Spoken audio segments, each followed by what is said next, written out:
Have you ever wondered what you'd do if your safe, predictable life shattered in a single moment? Maya Chun was about to discover that sometimes salvation comes from the most unexpected places. The rain hammered against the windows of Benedetto's as Maya stumbled through the heavy oak doors, her breath coming in ragged gasps.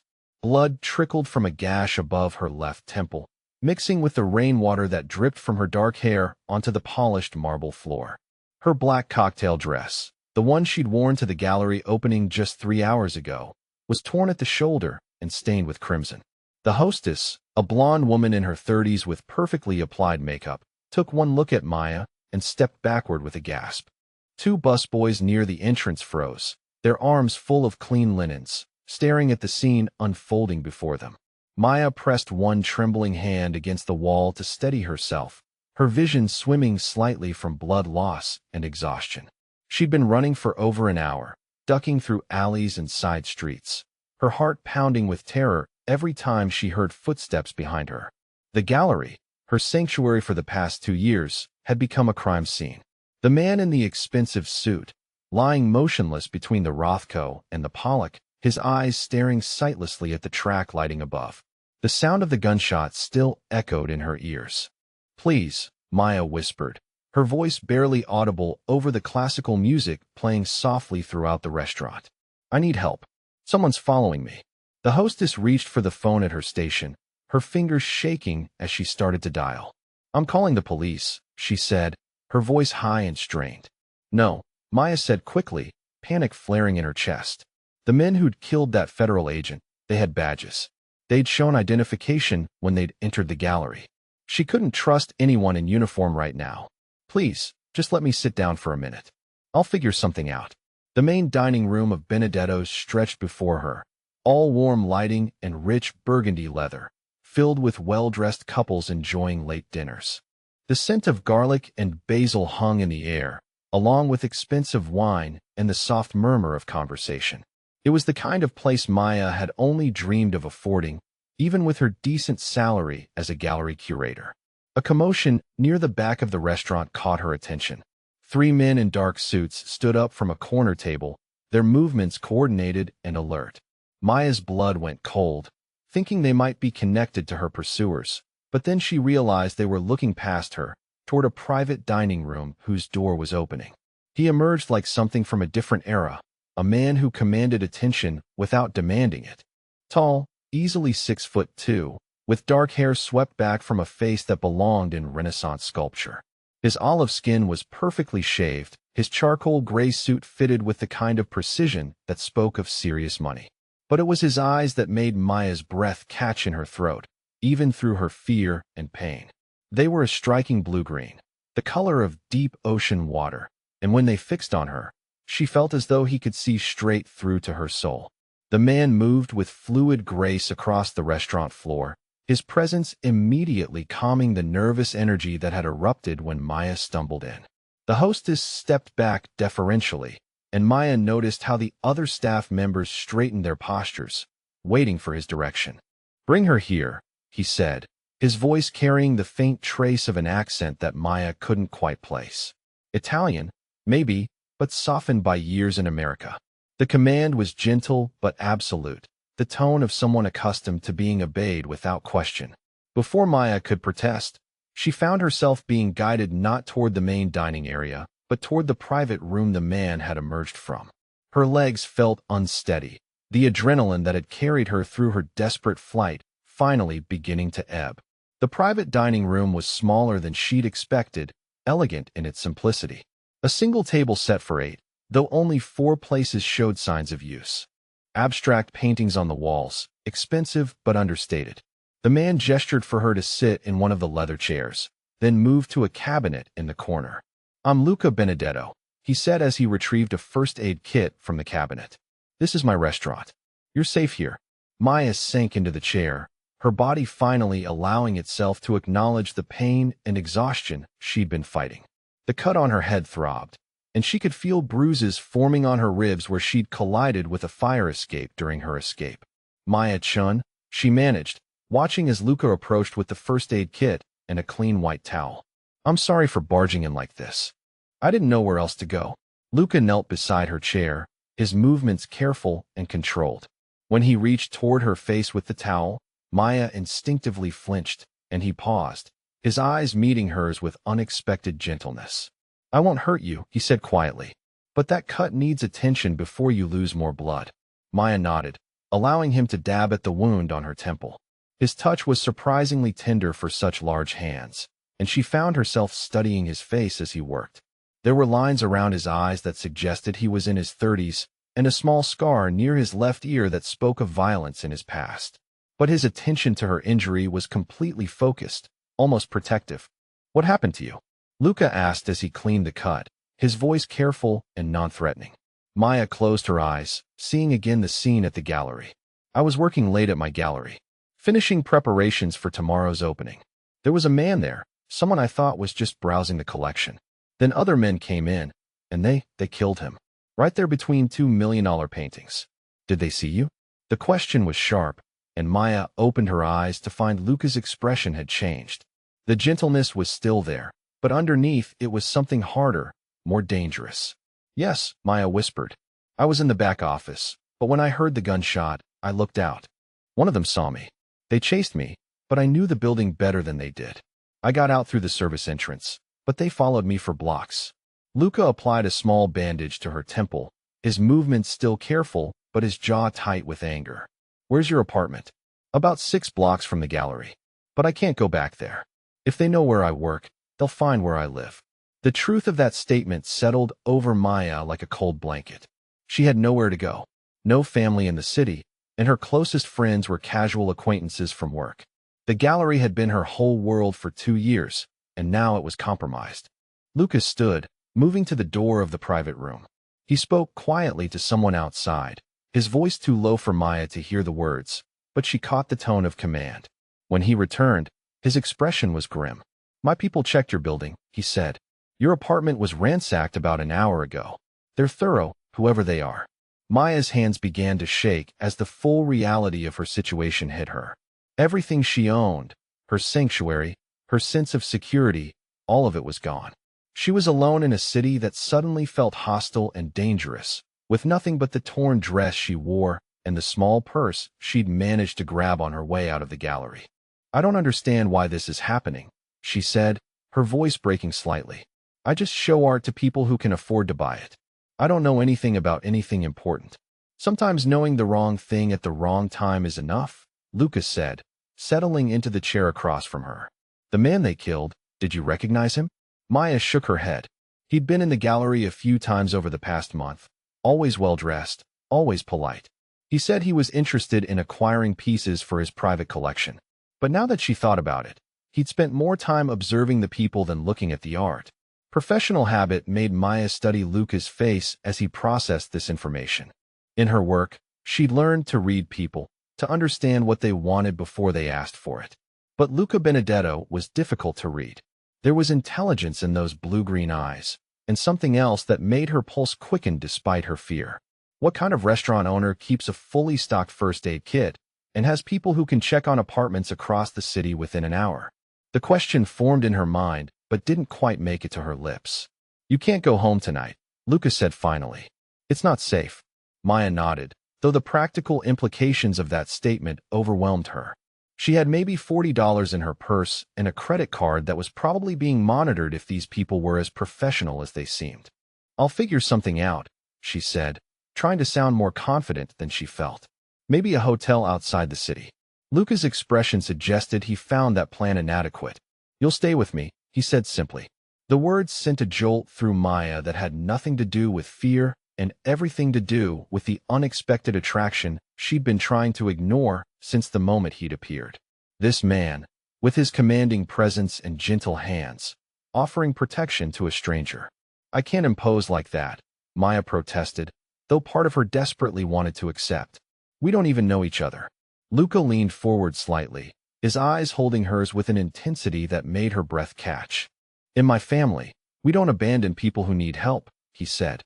"And right now, Maya-chun, you need help." There was something in the way he said family that suggested it meant more than just relatives. Maya had grown up in foster care, bouncing between homes that never quite felt permanent, and she'd learned to recognize the subtle markers that distinguished real families from convenient arrangements. Whatever family Luca belonged to, it came with rules and obligations that ran deeper than blood. The sound of footsteps in the main dining room reminded Maya that they weren't alone in the restaurant, that there was a world outside this private room where dangerous men might still be hunting her. The thought of walking back out into the night, of trying to navigate the city alone with her limited resources and no safe haven, filled her with fresh terror. "Okay," she said quietly, the word feeling both like a surrender and a leap of faith. "Thank you." Something shifted in Luca's expression, a softness that transformed his entire face. "Good," he said, standing and offering her his hand. "My car is in the back. We'll get you somewhere safe, and then we'll figure out how to end this threat permanently." Maya took his hand, feeling the warmth and strength in his fingers as he helped her to her feet. The word permanently echoed in her mind, carrying implications she wasn't quite ready to examine.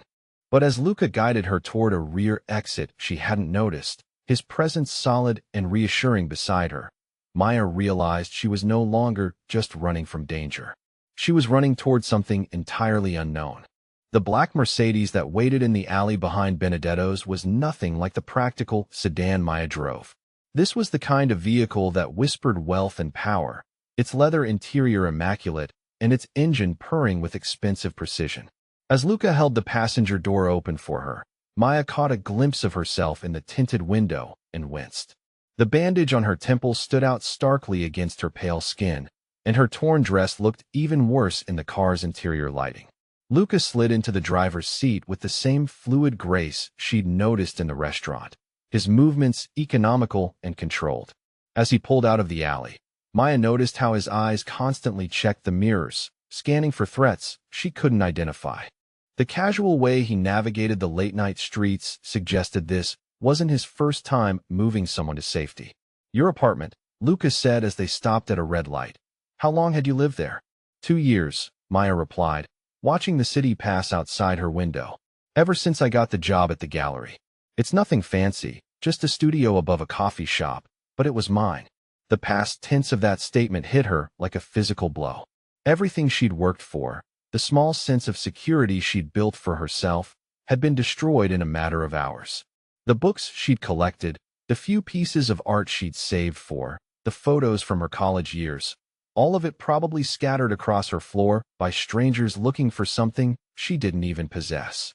Luca's phone buzzed against the center console, and he answered it with a quick press of a button. His side of the conversation was brief and conducted entirely in Italian, but Maya caught the tension in his voice. When he hung up, his jaw was tight with controlled anger. "They're still looking for you," he said without preamble. "My people spotted them canvassing the neighborhood around your gallery. Professional crew, well-equipped." Maya's blood went cold. Professional crew suggested this wasn't some random crime of opportunity. Someone had planned this, had resources and organization behind them. The federal agent's death wasn't an accident or a crime of passion. It was an execution. "I don't understand why they think I know something," Maya said, her voice small in the luxury car's interior. "I just saw what happened. I can't tell them anything more than that." "Sometimes seeing is enough," Luca replied, taking a turn that led them toward the more expensive part of the city. "Sometimes being able to identify faces or voices is what makes the difference between them getting away clean or facing consequences." The word consequences carried weight in Luca's voice that made Maya study his profile in the dashboard lighting. There were depths to this man that she was only beginning to glimpse, layers of experience and knowledge that went far beyond running a restaurant, even a successful one. The building Luca pulled into had a private garage that required a key card to access. As the steel doors closed behind them, Maya realized she was entering a world she'd only seen in movies. The parking garage was pristine, with luxury cars arranged in designated spaces and security cameras positioned at every angle. Luca's penthouse was on the top floor, accessible only by private elevator.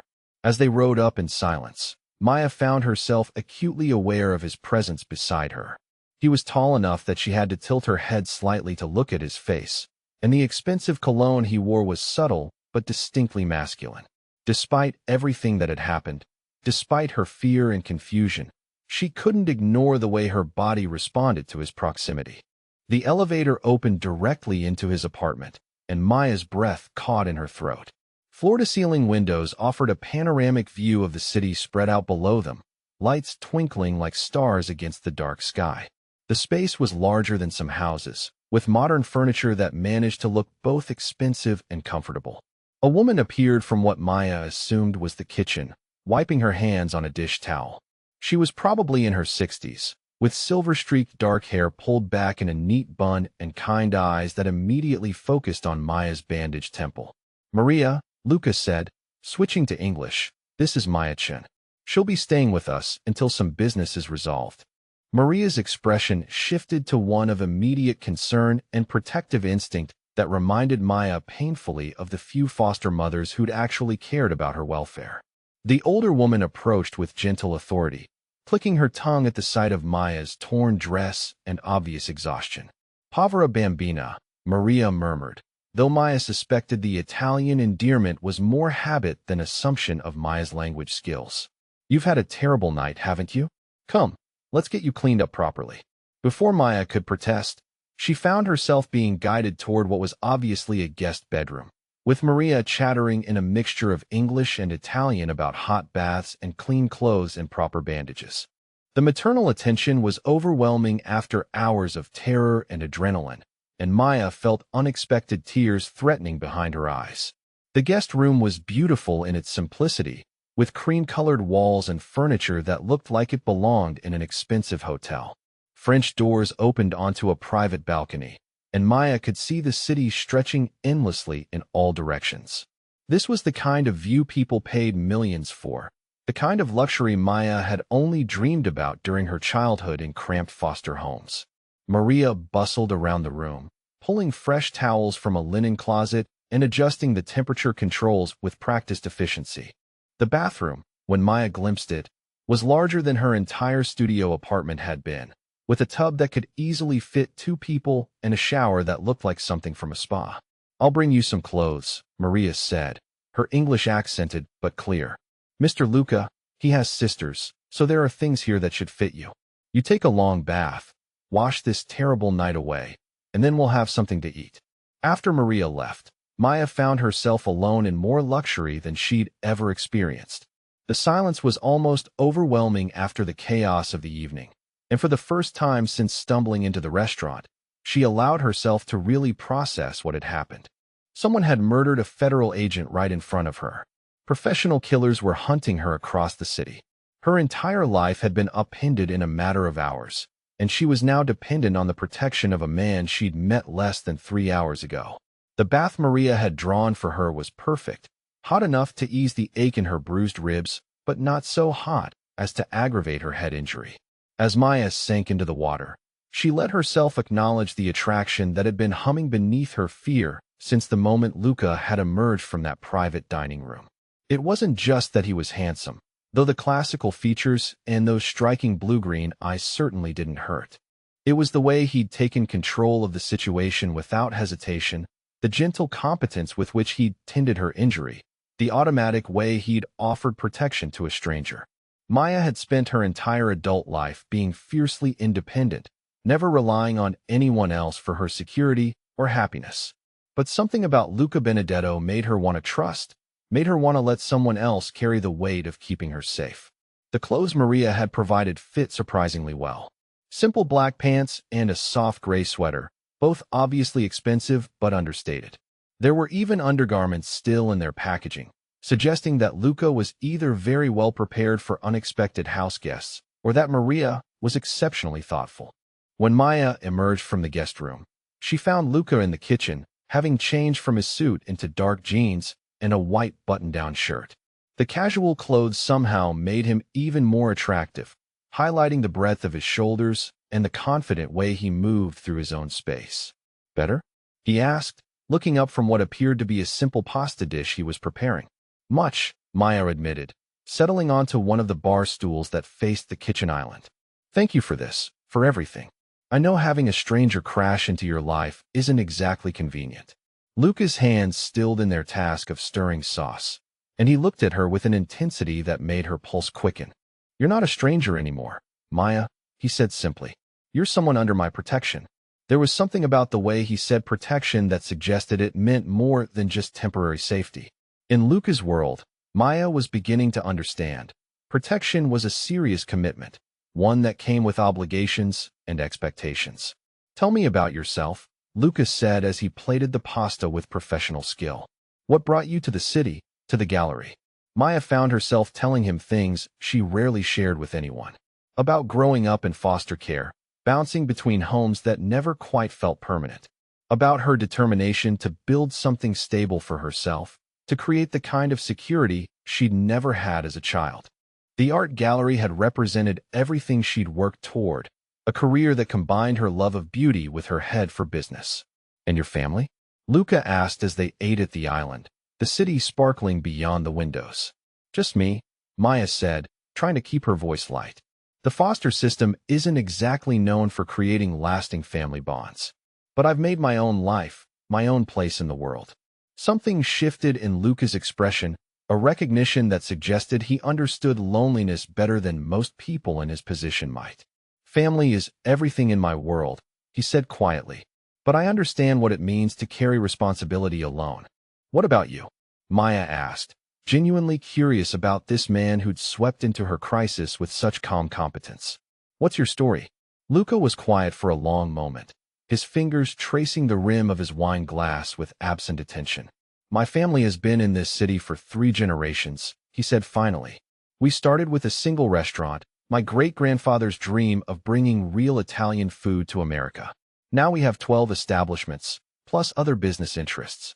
The way he said other business interests suggested layers Maya wasn't quite ready to explore. But she was beginning to understand that Luca Benedetto was far more than a successful restaurateur. The expensive car, the penthouse, the men who'd responded so quickly to his commands, all of it painted a picture of someone with significant power and influence. As they talked, Maya found herself relaxing for the first time in hours. Luca was an attentive listener, asking questions that showed genuine interest in her thoughts and experiences. When she mentioned her love of art, particularly contemporary pieces that challenged viewers' perspectives, his eyes lit with understanding. I'd like to see your gallery, he said, then paused as they both remembered the current circumstances. When this is over, I mean. When it's safe. The assumption that there would be an after, that the threat would be resolved and she would have a future beyond hiding in fear, was more comforting than Maya had expected. She'd been so focused on immediate survival that she hadn't allowed herself to think about what came next. Luca's phone buzzed again, and this time when he answered, his entire posture changed. The conversation was brief but intense, conducted in rapid Italian with a tone that suggested bad news. When he hung up, his expression was grim. What is it? Maya asked, though part of her didn't want to know. They found your car, Luca said, his voice carefully controlled.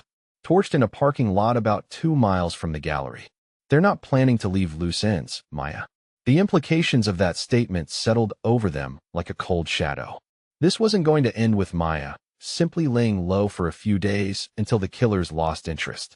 Someone wanted her dead, and they had the resources and determination to keep hunting until they found her. Lucas stood and moved around the island until he was standing directly in front of her, his hands gentle on her shoulders. Look at me, Maya, he said quietly. She lifted her eyes to meet his, and the intensity she found there made her breath catch in her throat. This was a man accustomed to violence, to making decisions that other people couldn't or wouldn't make. But when he looked at her, she saw something that had nothing to do with duty or obligation. I won't let them hurt you, he said, his voice carrying absolute conviction. Whatever it takes, however long it takes, you're safe with me. The space between them seemed to shrink, and Maya became hyper-aware of his proximity, of the warmth radiating from his body, and the way his eyes dropped briefly to her lips. For a moment, the danger outside ceased to exist, and there was only this man who'd appeared in her darkest hour, like something from a fairy tale. Luca's phone rang again, shattering the moment with its urgent tone. He stepped back with obvious reluctance, and Maya felt the loss of his presence like a physical ache. This isn't over, he said quietly, and Maya wasn't entirely sure whether he was referring to the threat against her life or the moment they'd almost shared. As Luca answered his phone and moved toward the windows to take the call privately, Maya realized that her life had become infinitely more complicated than just surviving until morning. She was falling for her protector, and from the way he'd looked at her, the feeling might not be entirely one-sided. The question was whether either of them would survive long enough to see where this unexpected attraction might lead. Maya woke to silence and pale morning light filtering through the guest room's French doors. For a disorienting moment, she forgot where she was, the luxury of Egyptian cotton sheets, and the spectacular city view foreign after 2 years of waking up to the coffee shop's morning rush below her studio apartment. Then the memories crashed back. The murder, the chase, Luca's protective presence, and those intense blue-green eyes. The penthouse felt different in daylight, larger somehow, with shadows that had seemed intimate the night before now revealing the true scope of Luca's wealth. Maya wrapped herself in the silk robe Maria had left for her and padded barefoot toward the main living area, expecting to find her host preparing for whatever legitimate business empire he ran. Instead, she found a note on the kitchen counter, written in strong, angular handwriting. Had to handle some family business. Maria will take care of anything you need. Back by afternoon. Stay inside. L. The word family carried weight that Maya was beginning to recognize as significant in Luca's world. She'd grown up without the concept of family obligation, making her own choices based solely on her own needs and desires. But clearly, Luca operated under different rules, ones that pulled him away even when he had a woman under his protection recovering from attempted murder. With nothing but time and curiosity to occupy her, Maya found herself exploring the penthouse with the trained eye of someone who'd spent years evaluating art and understanding what objects revealed about their owners. The furniture was expensive but not ostentatious, chosen for comfort and quality rather than display. The art on the walls was impressive, a mixture of contemporary pieces and what looked like family photographs dating back decades. It was the photographs that made Maya pause and really look. 3 generations of Benedetto men, all bearing the same strong features and commanding presence that Luca carried so naturally. The earliest photos showed men in formal poses beside what was obviously the original restaurant, pride and determination evident in their expressions. Later pictures revealed the expansion of their empire, more restaurants, larger gatherings, men in increasingly expensive suits surrounded by obvious prosperity. But it was the more recent photos that made Maya's blood run cold with sudden understanding. Images of Luca with groups of men who looked less like restaurant staff and more like the kind of people who solved problems with violence. Pictures taken at what were obviously formal gatherings, with everyone dressed in black and carrying themselves with the kind of disciplined respect she'd seen in movies about organized crime. Maya's hands trembled as she lifted a framed photo from the mantel, studying the faces of men she now realized probably weren't in the legitimate restaurant business. Luca stood at the center of one group shot, younger but already carrying himself with authority, surrounded by older men whose eyes held the kind of hardness that came from making difficult decisions. The sound of the private elevator arriving made Maya freeze, her heart hammering against her ribs. But instead of Luca's voice, she heard unfamiliar footsteps and a man calling out in Italian. Maya quickly replaced the photograph and moved toward the kitchen, unsure whether to hide or present herself to whoever had access to Luca's private space. The man who appeared in the living area was clearly a Benedetto, bearing the same dark hair and strong features that seemed to run in the family. He was younger than Luca, probably late 20s, with expensive clothes and the kind of nervous energy that suggested he was used to action rather than waiting around penthouses. When he saw Maya, his expression shifted to one of recognition and assumption that made her stomach drop. "Ah, you must be Maya," he said with a slight accent similar to Luca's, but more pronounced. "I'm Marco, Luca's cousin. He said you'd be staying here while we handle the situation." The situation, Maya repeated carefully, trying to read what Marco thought she knew about her circumstances. Marco moved to the bar cart near the windows and poured himself what looked like whiskey despite the early hour. "The families that want you dead," he said matter-of-factly. "Luca's meeting with the heads of the other crews this morning, making it clear that you're under Benedetto protection. Should send a strong enough message, but you never know with the Russians. They don't always respect traditional boundaries." Maya felt the world tilt slightly around her as Marco's casual words confirmed what the photographs had suggested. Families, crews, protection that required meetings with other criminal organizations. Luca wasn't just a successful businessman with some dangerous associates. He was part of organized crime, possibly at the center of it. The other families, Maya said weakly, trying to process information that reframed everything about the man who'd saved her life. How many are there? Marco gave her a look that suggested he thought she was testing him somehow. In this territory? 5 major operations, if you count the Irish, though they're mostly small-time now.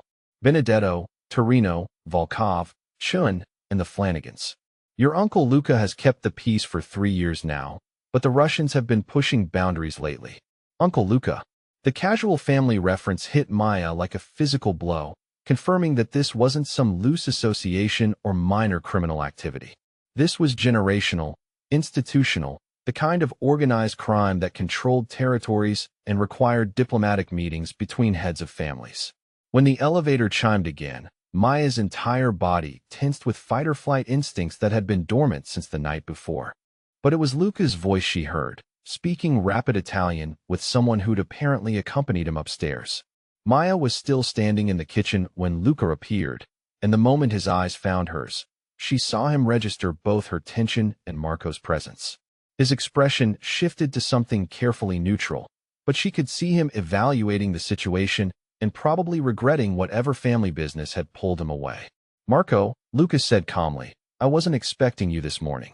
Wanted to update you on the dock situation, Marco replied, apparently oblivious to the undercurrents in the room. And to meet the woman who's got the Russians so worked up they're willing to risk a war. The casual mention of war made Maya's knees feel weak. People were willing to start a war over her death.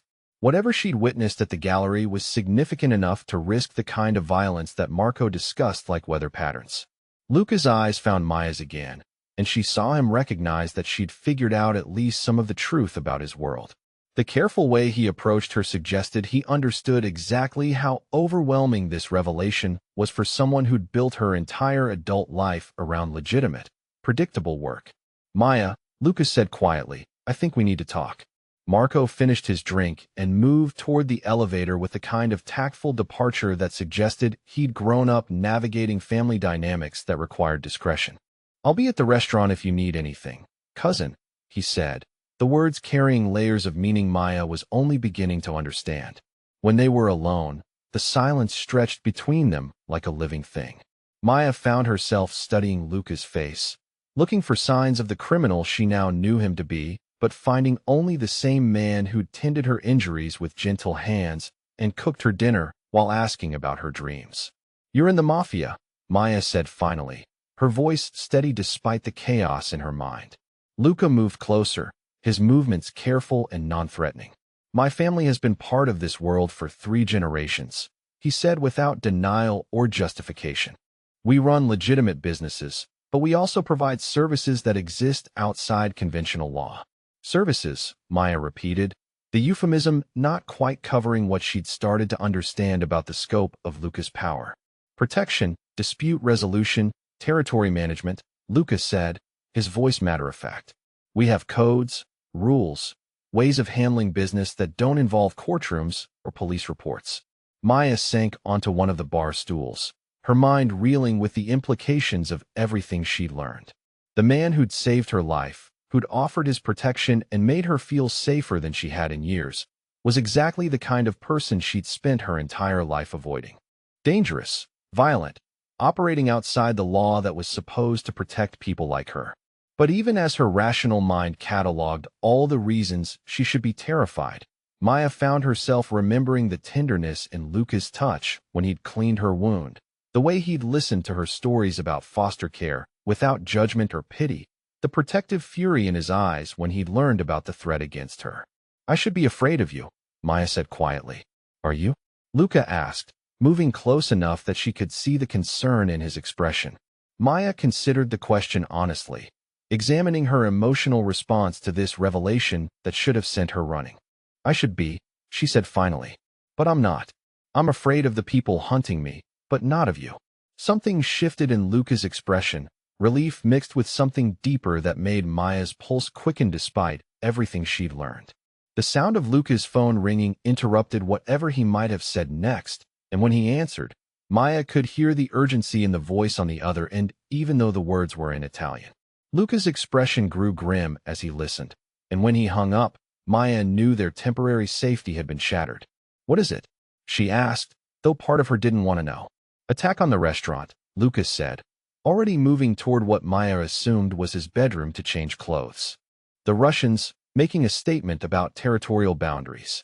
Maya found herself following him, her fear for his safety overriding any awkwardness about entering his private space. "They're trying to hurt you because of me," she said, guilt crashing over her in waves. Luca pulled a leather jacket over his white shirt, the casual clothing somehow making him look even more dangerous than the expensive suits. "This has been building for months, Maya," he said, checking what she now realized was a gun in a shoulder holster. "You're just the excuse they needed. Take me with you," Maya said impulsively, surprising herself with the request. Luca stopped and stared at her as though she'd suggested they fly to the moon. "Absolutely not," he said firmly. "You stay here where it's safe." But Maya was already moving toward the guest room to find shoes and a jacket. "If people are getting hurt because of me, I need to see," she said over her shoulder. "I need to understand what my presence in your world really costs." By the time Luca caught up with her, Maya was dressed and determined, her jaw set with the kind of stubborn resolution he was beginning to recognize as fundamental to her character. The argument that followed was brief and intense, conducted in urgent whispers that acknowledged the time pressure they were under. In the end, Maya won through sheer determination and the practical argument that she'd be safer at his side than alone in the penthouse if the Russians decided to escalate further. The drive to the restaurant was tense and silent, with Luca checking mirrors constantly and taking routes that seemed designed to confuse anyone who might be following them. When they arrived at Benedetto's, Maya could immediately see the damage that had been done. Windows were shattered, and she could see bullet holes in the brick facade that had been elegant and welcoming just the night before. The scene inside was controlled chaos, with men Maya now understood were Luca's crew coordinating cleanup efforts while others provided security. But what struck Maya most was seeing Luca in his element, moving through the crisis with calm authority that reminded everyone present who was in charge. She watched him check on his employees, ensure that everyone was accounted for, and coordinate with what were obviously law enforcement contacts who would handle the official investigation in ways that protected the family's interests. This was Luca's world, and despite the violence and danger, Maya could see that it operated with its own codes of honor and loyalty. The attack came without warning, a sudden eruption of gunfire from the street that sent everyone diving for cover behind overturned tables and the restaurant's marble bar. Maya found herself pressed against the floor with Luca's body shielding her, his arms wrapped around her protectively as bullets shattered what remained of the front windows. The firefight was brief but intense, and Maya realized that this level of violence was exactly what Luca had been trying to protect her from. But instead of terror, what she felt most acutely was fear for his safety, desperate worry that the man who'd become her anchor in this storm might be hurt defending territory that had become dangerous because of her presence. When Luca winced and she saw blood spreading across his left shoulder, Maya's world narrowed to a single point of focus. Without thinking, she pressed her hands against the wound, trying to stop the bleeding while chaos continued around them. The gunfire stopped as suddenly as it had begun, and Maya realized that Luca's men had either driven off or eliminated the attackers. But her attention remained fixed on the man in her arms, on the fact that he'd taken a bullet while keeping her safe. "It's just a graze," Luca said quietly, though Maya could see pain in his eyes. "But the fact that you're more worried about me than the gunfight tells me something important." Maya looked up at him, this dangerous man who'd revolutionized her understanding of protection and safety, and realized that somewhere in the past 24 hours, her feelings had evolved far beyond gratitude or attraction. She was falling in love with him, with all the complexity and danger that came with his world. When Luca leaned down and kissed her, soft and desperate against the backdrop of violence and fear, Maya kissed him back with the intensity of someone who'd almost lost something precious before fully understanding its value. "I'm not going anywhere," Maya whispered against his lips, the words carrying weight that had nothing to do with the immediate crisis and everything to do with the future she was choosing to build with this man. Luca's eyes searched hers with an intensity that made her breath catch. Even knowing what I am, what my world involves. Especially knowing that, Maya replied, surprised by her own certainty. Because I've seen who you really are, Luca, and I trust you with my life. The makeshift medical station in Benedetto's back office smelled of antiseptic and expensive wine, an odd combination that somehow suited the surreal nature of Maya's new reality. She watched Luca wince as the family's doctor, an elderly Italian man who asked no questions and expected no explanations, finished stitching the graze on his shoulder. Maya had insisted on staying while Dr. Rossetti worked, her hands still stained with Luca's blood from those terrifying minutes when she'd thought she might lose him before she'd even had a chance to understand what he meant to her. The kiss they'd shared in the aftermath of gunfire had tasted of desperation and promise, a claiming that went far deeper than physical attraction. When the doctor finished and departed with the same discretion he'd arrived with, Maya found herself alone with Luca in the small office where this had all begun less than 24 hours earlier. The restaurant beyond the closed door was still being restored, but here in this private space, the violence felt distant and manageable. I want to help, Maya said, the words coming out more forcefully than she'd intended. I can't just hide in your penthouse while people get hurt because of me. Luca was buttoning his shirt carefully over the fresh bandages, his movements precise despite obvious discomfort. Maya, you don't understand what you're asking, he said quietly. This isn't your world.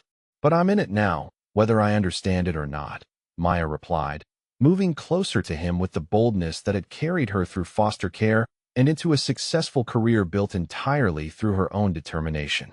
Those men killed someone in my gallery, destroyed my life, and now they're trying to start a war to get to me. I need to know who they are and why they think I'm a threat. Lucas studied her face with the intensity she'd come to associate with important decisions. In his world, Maya was learning. Choices carried weight that extended far beyond the immediate moment. The security footage from your gallery, Lucas said finally. My people retrieved the system's backup drives before the police sealed the building. If you think you can identify the killers from recorded surveillance, it might give us names and connections. Maya felt a surge of relief at finally having something concrete to contribute. She'd spent her entire adult life solving problems through research and analysis, and the thought of applying those skills to this crisis felt like reclaiming some measure of control. An hour later, Maya found herself in the basement of another Benedetto restaurant, this one apparently serving as an unofficial headquarters for the family's less legitimate operations. The space had been converted into something that looked like a cross between a war room and a high-tech office, with multiple computer screens and communication equipment that suggested serious organizational resources. The man Luca introduced as Tommy was younger than she'd expected, probably in his late 20s, with the kind of intense focus that reminded Maya of the graduate students she'd known who lived entirely in digital worlds. His setup was impressive enough to make Maya wonder exactly how much the Benedetto family knew about everyone in their territory. Tommy pulled up the gallery's security footage with the efficiency of someone who'd hacked into systems far more secure than a small art space. As the familiar images of her workplace appeared on the screens, Maya felt a strange disconnect, as though she were looking at someone else's life from a great distance. There, Maya said, pointing to a timestamp from 3 weeks earlier. The tall man in the gray suit, looking at the Kandinsky exhibition. She watched herself on screen, moving through her normal routine of cataloging and price-checking, completely unaware that the well-dressed man examining abstract paintings was actually casing the gallery for criminal purposes. The mundane nature of the surveillance footage made the violence that followed seem even more shocking. He came back 6 more times over the past month, Maya realized, watching Tommy compile clips of the same man's visits. Always well-dressed, always polite, but now that I'm looking for it, he spent more time watching me than looking at the art. Luca leaned forward as Tommy enhanced images of the killer's face, running them through what Maya assumed was some kind of criminal database. The concentration in Luca's expression reminded her that this was his world, that he understood the implications of what they were discovering in ways she was still learning. Viktor Petrov, Tommy said, pulling up a file that made Maya's blood run cold. Russian crew, specializes in art fraud and money laundering. Connected to the Volkov family operation. The pieces clicked together in Maya's mind with sickening clarity. The murder victim who'd been browsing her gallery wasn't a random federal agent. He'd been investigating an art forgery and money laundering operation that had been using her workspace as a front. My gallery, Maya said weakly, the full implications hitting her like a physical blow. They've been using my gallery to launder money. All those cash sales for pieces that seemed overpriced. All those buyers who never came back for additional purchases. She thought of the sales that had seemed too good to be true, wealthy clients who'd paid premium prices for pieces that Maya had privately thought were overvalued. Her success, her pride in building a profitable business from nothing, had been built on criminal activity she'd been too naive to recognize. You didn't know? Luca said firmly, moving to stand behind her chair with a protectiveness that was becoming familiar. You were being used, Maya. That makes you a victim, not a participant. But Maya's guilt was overwhelming. Every forged painting sold through her gallery had funded criminal enterprises. Every transaction she'd facilitated had contributed to the kind of violence that had destroyed her life and threatened people she was growing to care about. How many people got hurt because I was too trusting? Maya asked, her voice breaking slightly. How much damage was done because I didn't ask enough questions about clients who paid in cash? Luca's hands settled on her shoulders, warm and steady and reassuring in a way that shouldn't have been possible given what she'd just learned about her unwitting complicity. The people who got hurt were hurt by the criminals who chose to commit crimes, Luca said quietly. Not by a woman trying to build an honest business who couldn't have known she was being manipulated. Tommy's screens chimed with incoming information, and Maya watched him pull up surveillance footage from other locations around the city. The scope of the art laundering operation was staggering, involving galleries and auction houses across multiple neighborhoods. They've been planning this for months, Tommy said, highlighting connections between various criminal organizations. Your gallery was just one piece of a larger operation. But when the federal agent got too close, they decided to eliminate him and tie up all loose ends. Including me, Maya said, understanding finally why professional killers thought she was worth starting a territorial war over. You saw Petrov kill Agent Morrison, Lucas said, reading information from Tommy's screens. You can place him at the scene of a federal murder, connect him to the money laundering operation, potentially bring down the entire network. The weight of that responsibility settled over Maya like a lead blanket. Her testimony could dismantle a criminal organization that had been operating for years, but only if she survived long enough to provide it. As if summoned by her thoughts, Luca's phone rang with an urgent tone that made everyone in the room tense. The conversation was brief but intense, conducted in the rapid Italian that Maya was beginning to understand meant serious trouble. What now? Maya asked when Luca hung up, though his expression already provided the answer. Charity gala tomorrow night at the Metropolitan Museum, Luca said grimly. Annual fundraiser for the Children's Hospital, very high-profile event. Intel suggests the Russians are planning to make their move there, using the crowd and media attention as cover. Maya felt her stomach drop as she realized what Luca was suggesting. They want to kill me in front of half the city's elite, she said. Public execution, maximum intimidation factor, Luca confirmed. Send a message that nobody interferes with their operations, no matter how much protection they claim to have. The casual way he discussed assassination attempts was still jarring for Maya, but she was beginning to understand that in Luca's world, survival required acknowledging brutal realities rather than pretending they didn't exist. So we don't go, Maya said, though even as she spoke, she could see from Luca's expression that avoidance wasn't an option.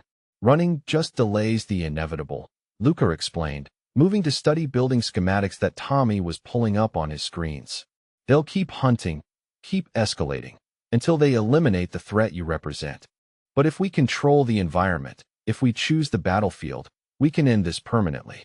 Maya stared at the museum layouts, trying to process the idea that her life had become something requiring battlefield strategy. 6 months ago, her biggest worry had been whether she could afford to attend gallery openings in the kind of clothes that would help her network with serious collectors. When they returned to the penthouse hours later, After detailed planning sessions and coordination with what Maya now understood was an extensive network of Benedetto allies, she found herself emotionally and physically exhausted. The day had transformed her understanding of her own life, revealing layers of deception and danger that made her previous existence seem almost childishly naive.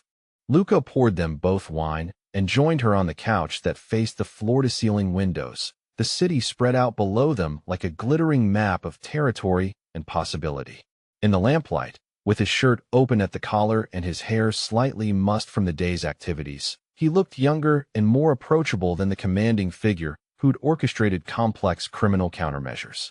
"Tell me about your father," Maya said, prompted by something she'd seen in his expression during the planning session when Tommy had mentioned family loyalty and generational obligations. Luca was quiet for so long that Maya thought he might not answer. When he finally spoke, his voice carried a weight that made her understand this wasn't a story he shared often. "He was killed when I was 20, Luca said simply. "Rival family, territorial dispute over dock access. I went from being a college student studying business administration to running an organization that employed 300 people and controlled half the waterfront commerce in the city." The matter-of-fact tone didn't disguise the pain behind the words, and Maya found herself imagining a 20-year-old Luca suddenly responsible for decisions that affected hundreds of lives and millions of dollars in illegal enterprises. "Were you ready for that kind of responsibility?" Maya asked gently. "Nobody's ever ready to inherit a war," Luca replied, his eyes focused on something beyond the windows. "But you learn fast when people depend on you for their safety and their families' futures. You make the hard choices because not making them means watching everything fall apart." Maya recognized something in his description that resonated with her own experience of sudden responsibility and forced independence. Growing up in foster care, she'd learned early that survival often required making adult decisions with incomplete information and no guarantee of support. "I understand about carrying responsibility alone," Maya said quietly. "When I aged out of foster care at 18, I had no family support, no financial safety net, no backup plan if I failed. Every choice felt like it could determine whether I ended up homeless or managed to build something stable." Luca turned to look at her fully, and Maya saw recognition in his expression. Despite the vastly different circumstances of their lives, they shared an understanding of what it meant to be fundamentally responsible for their own survival and success. "Is that why you've never married?" Maya asked, surprised by her own boldness in asking such a personal question. "Hard to build a partnership when your world involves the kind of violence most people can't accept," Lucas said. "And harder still to find someone who understands that family loyalty sometimes requires choices that look selfish from the outside." The space between them seemed charged with unspoken understanding, and Maya realized that the attraction she'd been fighting since the moment they met was evolving into something much deeper. This wasn't just about his protective strength or her gratitude for his help. They recognized something essential in each other, a shared experience of building strength from solitude. When Luca reached for her, Maya met him halfway, their kiss deeper and more desperate than the one they'd shared in the aftermath of violence. This was choosing each other fully, with complete understanding of what that choice meant. Maya initiated the progression to his bedroom, her hands trembling slightly as she unbuttoned his shirt around the fresh bandages. Every touch was deliberate and meaningful, a claiming that acknowledged the danger they'd face tomorrow and the possibility that this might be the only chance they had to express what was growing between them. Luca's attention to her pleasure was reverent and thorough, his focus entirely on her responses and comfort despite the obvious discomfort from his injured shoulder. When he whispered promises of protection and devotion against her skin, Maya believed every word.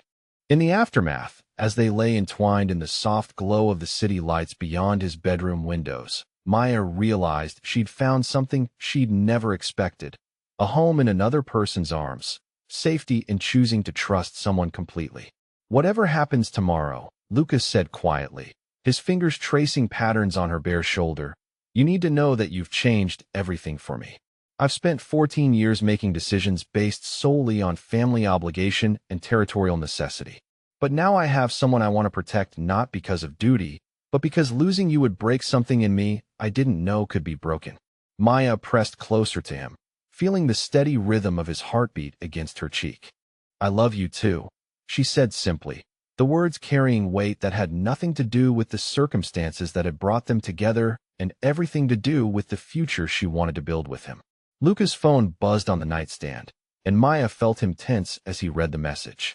When he looked back at her, his expression was grim but determined. "Tommy found them," he said. "Petrov and his crew, confirmed location and timeline for tomorrow night.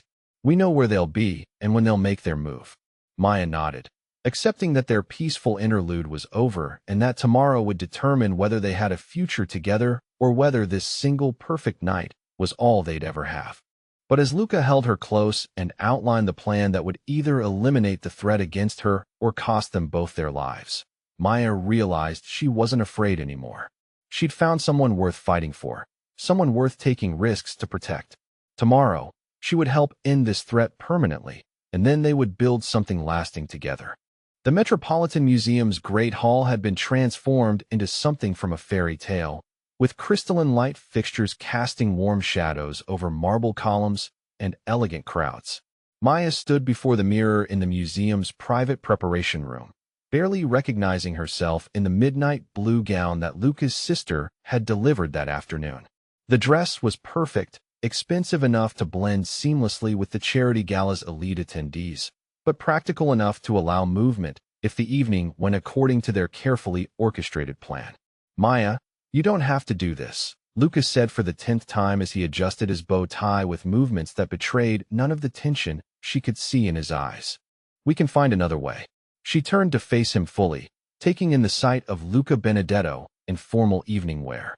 The tuxedo transformed him into something even more compelling than usual, highlighting the classical lines of his face and the controlled power in his movements. He looked like he belonged among the city's elite, though Maya now understood that his presence at events like this served purposes far beyond social networking. "This is my choice, Luca," Maya said firmly, moving closer to adjust his cufflinks with hands that were steadier than she'd expected. "They're using my gallery, my career, my life as a cover for their crimes. I won't hide while other people clean up my mess." The plan they developed was elegant in its simplicity.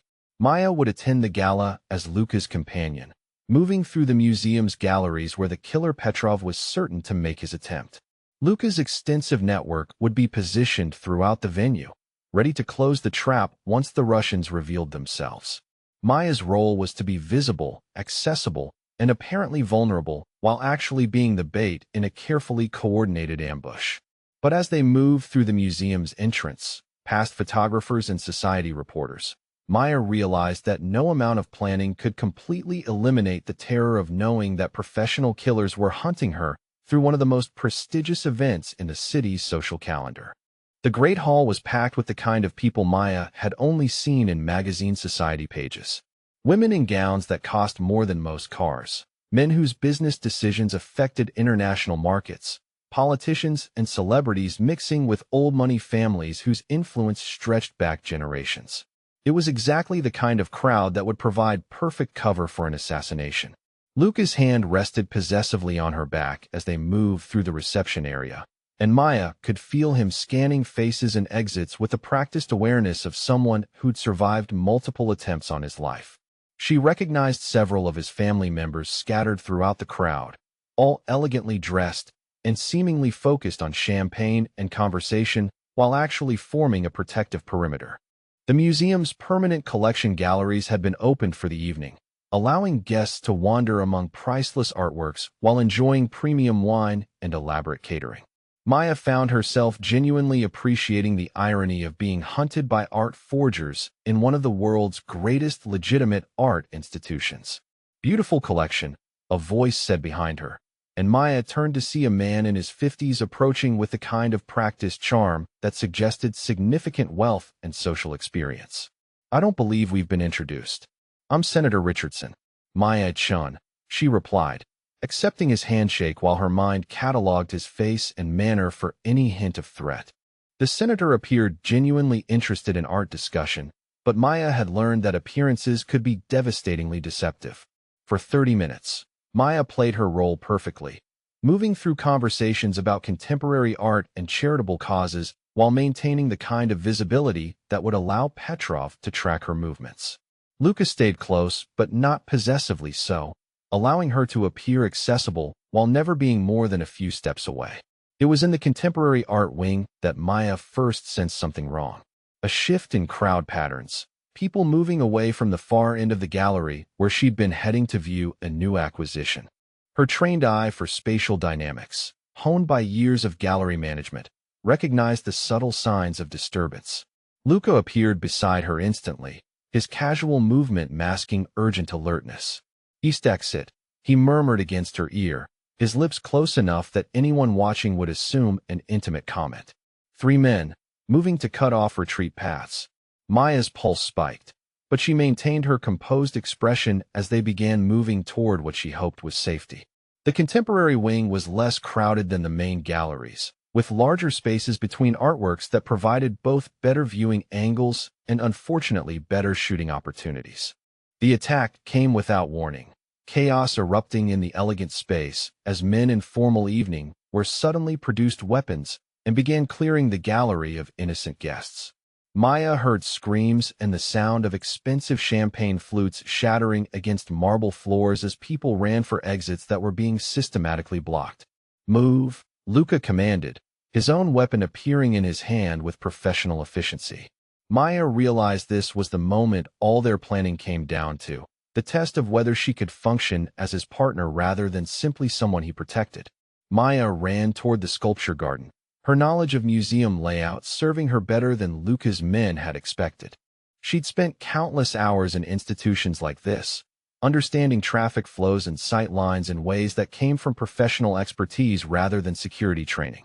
Behind her, she could hear gunfire and shouting, the sounds of Luka's ambush closing on the Russian crew that had thought they were hunting helpless prey. But Maya's focus was on reaching the predetermined safe zone, where police contacts were waiting to take her statement and close the investigation permanently. She almost made it. Viktor Petrov appeared in the doorway to the sculpture garden like something from her worst nightmares. His expensive evening were not quite concealing the bulge of weapons or the cold professionalism in his eyes. The man who'd killed a federal agent in her gallery, who destroyed her life and threatened everyone she cared about, was finally standing directly in front of her. "Miss Chun," Petrov said with accented English that carried no trace of the polite art patron he'd pretended to be. "You've caused considerable inconvenience." Maya's training as a curator had taught her to remain calm under pressure, to think clearly when dealing with difficult clients or insurance investigators or demanding artists. But facing a killer in an elegant museum while gunfire echoed from nearby galleries tested every emotional resource she'd ever developed. "I just saw what happened," Maya said, trying to keep her voice steady. "I don't know anything that could hurt your operation." Petrov moved closer, his weapon trained on her center mass with the kind of casual competence that spoke of extensive experience. "Perhaps," he said, "but federal investigations require witnesses, and witness testimony requires living witnesses." Maya realized with crystal clarity that Petrov didn't actually know what she'd overheard or what evidence she might possess. He was eliminating her as a precaution, killing her not because of what she knew, but because of what she might know. "The list of federal contacts," Petrov continued, moving close enough that Maya could smell his expensive cologne. "Your boyfriend's organization maintains extensive law enforcement relationships. Those names would be valuable to my employers." Maya felt a surge of desperate hope as she realized Petrov's mistake. He thought she had access to intelligence she'd never seen, connections she'd never made. The killer who'd turned her life upside down was operating on assumptions that were completely wrong. "I don't have access to any lists," Maya said honestly. "I'm not part of Luka's business operations. I just run an art gallery." Something in her tone must have convinced Petrov that she was telling the truth, because his expression shifted from interrogation to simple elimination. "If you have no value as intelligence, you have no value alive," he said, raising his weapon with deadly intent. The gunshot that echoed through the sculpture garden didn't come from Petrov's weapon. Maya saw the killer's eyes widen in surprise and pain before he collapsed, blood spreading across his expensive evening, whereas his own gun clattered uselessly across the marble floor. Luka emerged from behind a contemporary bronze installation, his weapon still trained on Petrov's motionless form, and his expression carrying the kind of lethal focus Maya had only glimpsed before. When his eyes found hers, the relief and fury warring in his expression made her knees weak with delayed terror. "Are you hurt?" Luka demanded, reaching her in 3 quick strides and running his hands over her arms and shoulders as though checking for injuries she might not have noticed. "I'm okay," Maya said, though she wasn't entirely sure that was true. The adrenaline that had carried her through the confrontation was fading, leaving her shaky and overwhelmed by how close she'd come to dying in one of the most beautiful spaces in the city. The museum's security and police response was swift and professional, though Maya noticed how smoothly Luka's people coordinated with official investigations. Evidence appeared that clearly linked Petrov and his crew to the gallery murder, money laundering operation, and tonight's attack. Witness statements aligned perfectly with the narrative that would close federal investigations while protecting Benedetto family interests. As Maya gave her statement to detectives who treated her with the kind of respectful attention usually reserved for important witnesses, she realized that Luka's influence extended far deeper into legitimate law enforcement than she'd understood. This wasn't just criminal organization avoiding police attention. This was a complex relationship where both sides benefited from cooperation.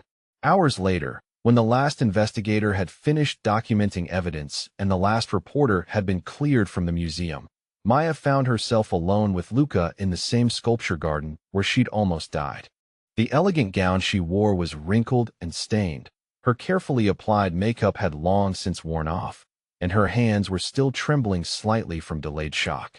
"It's over," Luka said quietly, pulling her into his arms with the kind of desperate relief that suggested he'd been as afraid of losing her as she'd been of dying. "Petrov's crew is eliminated, the federal investigation is closed, and the Russians have no more reason to consider you a threat." Maya pressed her face against his chest, breathing in the familiar scent of his cologne and feeling the steady heartbeat that proved they'd both survived the night that should have ended their story before it really began. "I was terrified," she admitted against his shirt, "not of dying, but of never getting to see what we could build together." Luka's arms tightened around her, and when she looked up at his face, Maya saw an emotional intensity that took her breath away. "You saved yourself tonight," he said with obvious pride. "Used your knowledge of the space, kept thinking clearly under pressure, gave me the opportunity to end this properly." The realization that she'd functioned as his partner rather than simply someone he protected filled Maya with a sense of accomplishment that had nothing to do with surviving assassination attempts and everything to do with proving herself capable of navigating his world. As they walked through the museum's marble halls toward the exit, past priceless artworks and elegant architecture that had served as the backdrop for violence and resolution, Maya realized that her old life was truly over. The gallery would never reopen. Her career as a traditional curator had ended the moment she'd witnessed a federal murder, and her understanding of safety and security had been permanently altered. But walking beside Luka Benedetto, her hand secure in his, and their future stretching ahead like an unwritten story, Maya discovered she wasn't mourning what she'd lost. Instead, she was eager to discover what they could create together. The morning sunlight streaming through Luka's penthouse windows carried a quality Maya had almost forgotten existed: the simple pleasure of waking up without fear. 1 week had passed since the confrontation at the Metropolitan Museum, and the city beyond the glass looked transformed, no longer a landscape of potential threats, but a canvas of possibilities. Maya's gallery had been officially cleared of all criminal connections by federal investigators who expressed genuine gratitude for her cooperation in dismantling the Russian art laundering operation. The building would be renovated and reopened under new management, but Maya's career there had ended the moment Viktor Petrov decided to use her workspace for criminal purposes. The phone call that changed everything came on a Tuesday morning while Maya was reading news coverage of the museum incident over coffee that tasted like freedom. Dr. Elizabeth Harrison, the director of the Whitney Museum, spoke with the kind of professional excitement that Maya had learned to recognize as genuinely significant opportunity. "Miss Chun," Dr. Harrison said, "your handling of the recent criminal investigation has impressed everyone in our community. Your ability to maintain professional standards while assisting law enforcement demonstrates exactly the kind of integrity we value. We'd like to offer you the position of Senior Curator for Contemporary Acquisitions. The position was everything Maya had dreamed of during her years building her career from nothing. Prestigious institution, substantial budget for acquisitions, opportunity to shape one of the most important contemporary art collections in the country. 6 months earlier, she would have accepted immediately, without hesitation or consultation. But that was before Luca Benedetto had redefined her understanding of partnership and family obligation. I'm incredibly honored by the offer, Maya replied carefully. Could I have 48 hours to consider the position? There are personal factors I need to discuss before making this decision. Dr. Harrison's response suggested she understood that someone in Maya's situation might have complex considerations beyond simple career advancement. After hanging up, Maya found herself staring at the city skyline and marveling at how much her decision-making process had evolved. For the first time in her adult life, Maya's choices affected someone else's happiness and security. The thought of consulting with Luca before accepting a major career opportunity felt natural rather than restrictive, a recognition that their partnership involved supporting each other's professional goals rather than simply coexisting. When Luca returned from his morning meetings at the restaurant, Maya was waiting with champagne and the kind of smile that suggested excellent news tempered by important considerations. Whitney Museum wants me as Senior Curator for Contemporary Acquisitions, Maya said without preamble, watching Luca's expression shift to pride and genuine excitement. Maya, that's incredible, Luca said, crossing the room to pull her into his arms with the enthusiasm of someone who understood exactly how significant this achievement was. Dr. Harrison has one of the most respected programs in the country. But Maya could see him processing the implications, understanding that this position would require travel, networking with international collectors, participation in a professional world that operated independently of Benedetto family protection. Are you concerned about security? Maya asked, giving him permission to voice worries she knew he had to be feeling. Luca was quiet for a moment, his hands gentle on her shoulders as he considered how to balance his protective instincts with support for her career dreams. The threats against you are eliminated, he said finally, and your success in this position would actually enhance our family's reputation in legitimate business circles. Maya felt a surge of love for this man who understood that protecting her meant supporting her ambitions rather than limiting them for his own peace of mind. There's something else I want to discuss, Lucas said, his tone shifting to something more formal. Something I've been planning since the night we first kissed in the restaurant. Maya's pulse quickened as she recognized the seriousness in his expression, the kind of intentionality that suggested important declarations were forthcoming. I want you to meet my family properly, Luca continued. Not as someone under protection or a woman I'm seeing casually, but as the woman I intend to marry. If you're willing to have that conversation.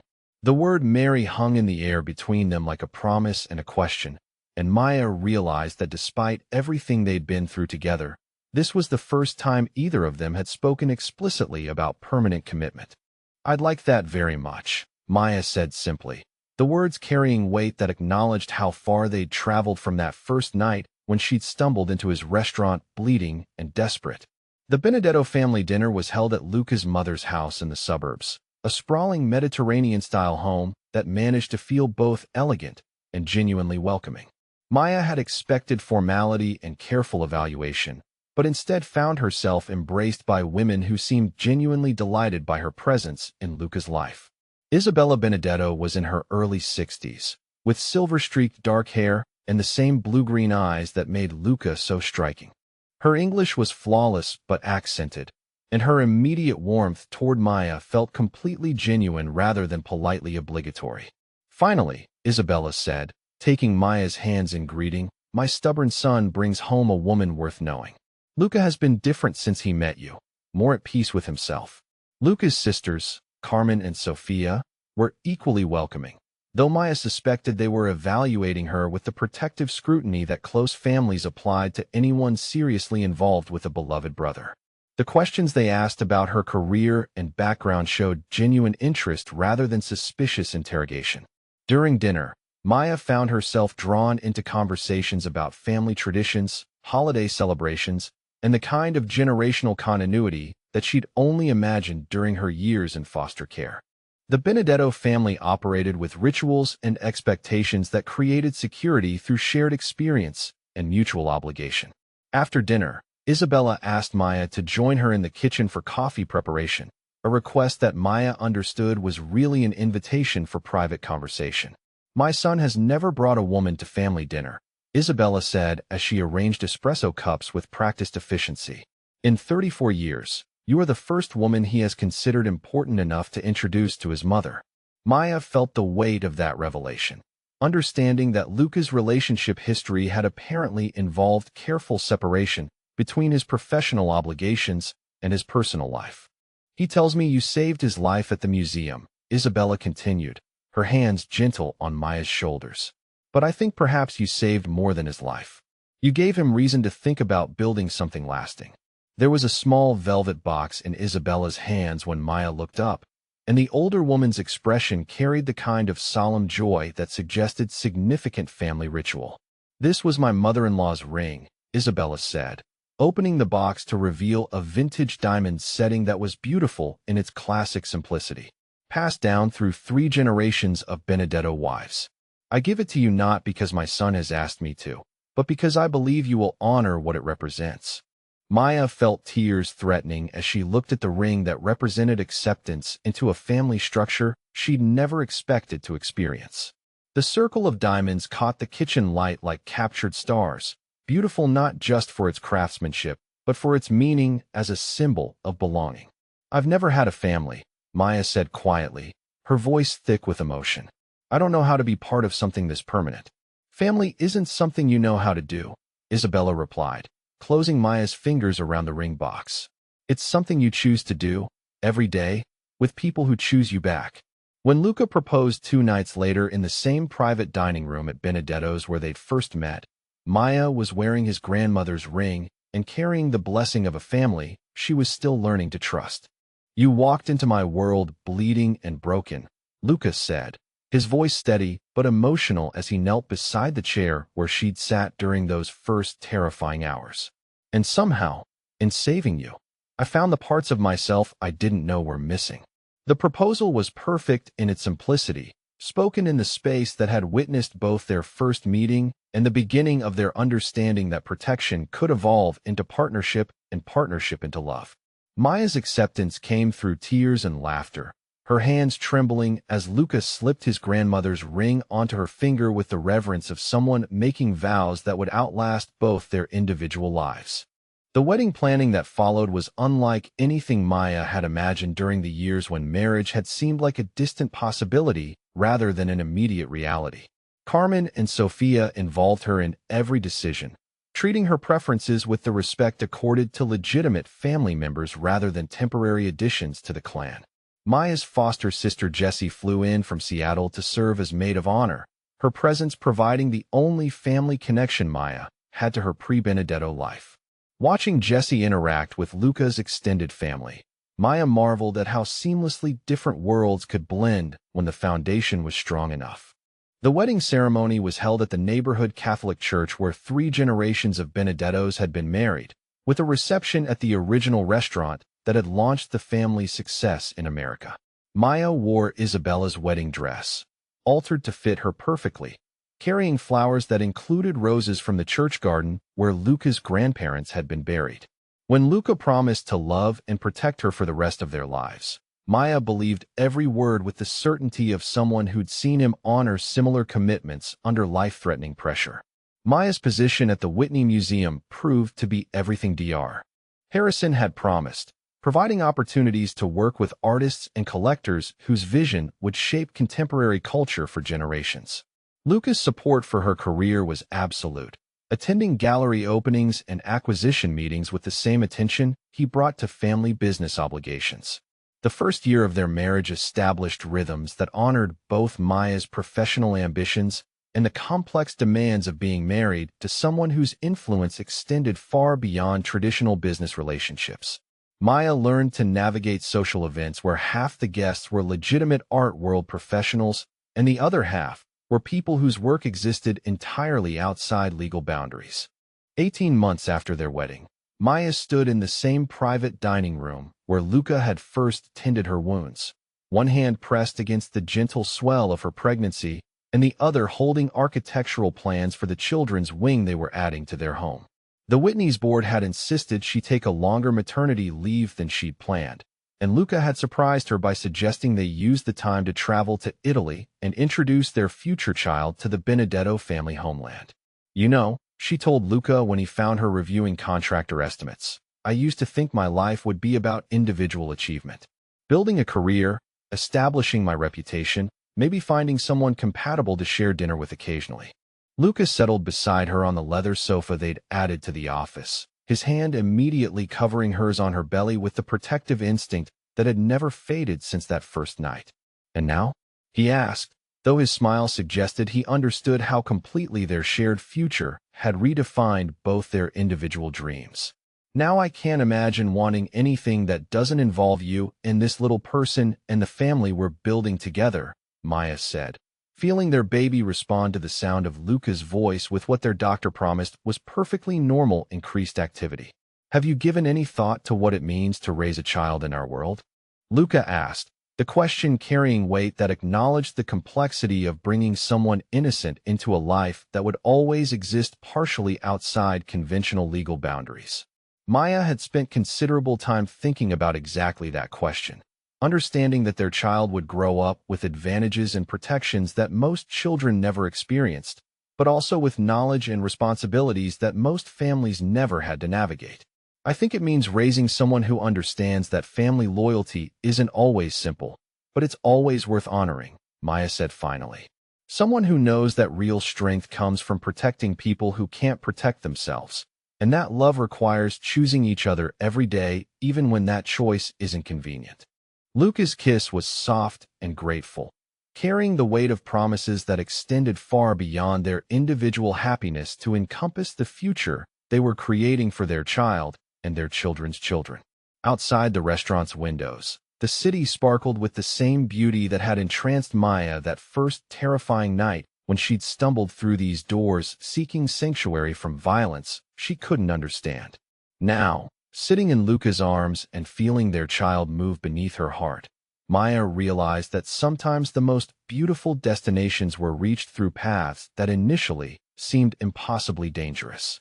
She'd found her home in the most unexpected place, in the arms of a man whose world had terrified her, whose love had transformed her understanding of family and safety and the kind of future worth building together. What would you risk for the kind of love that transforms not just your present, but redefines everything you thought you wanted from the future? Sometimes the most beautiful stories begin in the darkest moments, when we're forced to discover strength we never knew we possessed.